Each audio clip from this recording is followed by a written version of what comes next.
بنعيد يوم 29 كياك. كياك ده رابع شهر في التقويم المصري.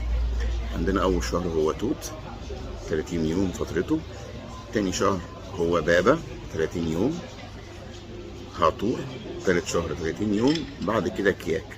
فاحنا بنعيد 29 كياك. طيب اشمعنى اليوم ده بالذات؟ اليوم ده هو اللي ورد في كتاب الديسقولية. طب ايه كتاب الديسقولية؟ كتاب الديسقولية اللي هو كتاب تعليم الرسل. مين الرسل دول؟ رسل السيد المسيح.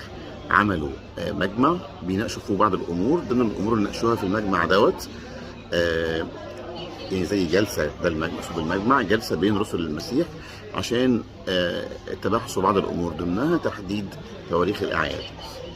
فورد في الديسقورية كده انه الاحتفال بعيد الميلاد في اليوم 29 في الشهر الرابع المصريين، اللي هو بيوافق يوم 29 كياك اللي هو الشهر الرابع.